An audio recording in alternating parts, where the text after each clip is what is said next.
After playing Tarkov for as long as some of us have, the game can sometimes begin to lose its luster. Wipes always help reignite the excitement for the game, new mechanics, maps, weapons, gear, etc., on top of having to start over once more. But once you've wiped with the game enough times, and you begin the process of starting the same quests over and over again, even those can begin to feel stale.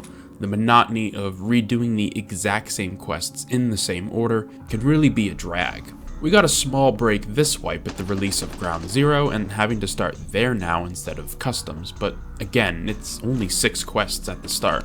To be fair, Ground Zero is a solid map, and you can be played now post level 20 for some spicy PvP encounters. But if you're someone who has played for years and has become desensitized and bored with the current Tarkov, you're certainly not alone. A ton of players feel this after the game wipes. In fact, it's typical for the game to surge with players soon after a wipe, and then slowly over time the amount of people playing usually tapers off before surging again next wipe. So if you're still playing Tarkov because you're trying to enjoy it, you might just need a different way of engaging with the game to help bring the spark back before the next major update. I'm going to propose some different ideas and ways of playing Tarkov that aren't too far-fetched for most players should they feel inclined. None of these ideas are wholly original. Many people already engage with Tarkov in these waves, but perhaps it's your first time hearing about them, so give them a shot and see if it reinvigorates your desire to play the game. Within Tarkov, there are different ways to play with different types of gear. A personal favorite of mine that many others enjoy is rags to riches. Basically starting with whatever your scav currently has on them, immediately extracting, and then moving that gear to your PMC with that kit. By looting, killing other AI, and maybe some PMCs, you can profit and use that money to directly reinvest back into your kit. Better weapon, ammo, attachments, armor, etc. And you simply rinse and repeat this until you die.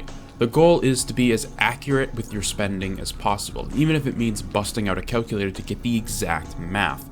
Whether that's only after one raid or you go on a massive 10 raid streak with the kit and can max it out, this way you don't spend much of your own money on gear, but instead directly use rubles you find in raid to put back into your kit. And you can experiment with different endgame goals for weapon types, armors, or whatever you want to set up for yourself.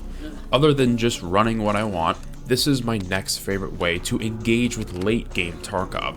If you want to take it a step further, starting with literally nothing is also an option, but tagged and cursed might prove to be difficult to overcome, as hordes of scavs chase you down to put a bullet in your head. But without much effort or thought, Rags to Riches is one of the easiest and honestly most enjoyable ways to go against the grain of Tarkov's typical late game experience.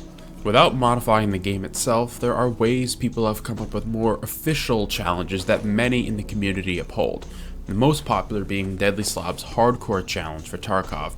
Basically, the main gist is that you are unable to purchase anything from the vendors. Barters are fine, but everything else must be found in raid. There are more rules to go alongside with this challenge, but that's what's most important. Now, it's not like you adjust the game's parameters so that you're unable to buy anything, you just go on the honor system. But this is probably the longest lasting challenge in the game's history, and for good reason. Not being able to fully utilize one of Tarkov's most easily accessible mechanics, being the traders, forces you to play the game in a very unique way. Once you start, getting your hands on a gun is usually the first step. From there, people try to build the foundations for a solid start. Basic supplies such as level 1 meds, ammo, other weapons, and some early game armors allowing you to keep going. And with very limited secure container use, you won't be able to spoof items in there either. Regardless, hardcore is a long-standing challenge in the Tarkov community. Many have tried it, and some have even gone all the way to Kappa with it. So if you're looking for possibly the hardest way to play Tarkov, give hardcore a shot, you might enjoy it. There are other ways to engage with Tarkov that are less ideal depending on how desperate you are. If you have the expendable income, purchasing another account to perform these challenges on isn't the worst idea in the world. It can even be just a standard account, but considering what has transpired recently, people are probably not so inclined to be buying new accounts anytime soon. And probably the lowest common denominator would be just to reset your own account back to level 1. Most people are least likely to go down this route just because that restarting after dumping hundreds of hours after a wipe, only to do it all once more when the game is most likely going to wipe again in the near future is kind of a hard sell. But again, this would be a last resort, only for those who are the most desperate to experience Tarkov in a different form, even if it just means starting over once again. These are just some ways people like to engage with the game should they begin to feel the boredom of the normal gameplay loop creep in. By just adding a single restriction or having a whole host of rules dictating on how you play the game, it can really breathe new life into it. It's no different than something like a Pokemon Nuzlocke or any kind of Souls game challenge run. By following one simple rule or a handful of simple rules, or only using a certain weapon or playstyle, you can drastically change how you need to think about the game and what you need to accomplish to succeed. Challenge is ultimately how we grow, and that is no different in the realm of video games. Of course, for some, once you start playing games in this special kind of way, it's hard to go back to vanilla versions of these games, but with something like Tarkov, it can be brutal enough that even going back to playing it normally will still feel like a challenge, no matter how bored or desensitized you might actually be. Thank you very much for taking the time out of your day to watch this video. Let me know in the comments down below if you've ever tried hardcore Tarkov or any kind of challenge while playing, and be sure to subscribe for more videos about how people spin the rules of the game so they won't be bored to tears, especially if they're playing 60 to 100 hours a week of this game. Hope to see you in future ones.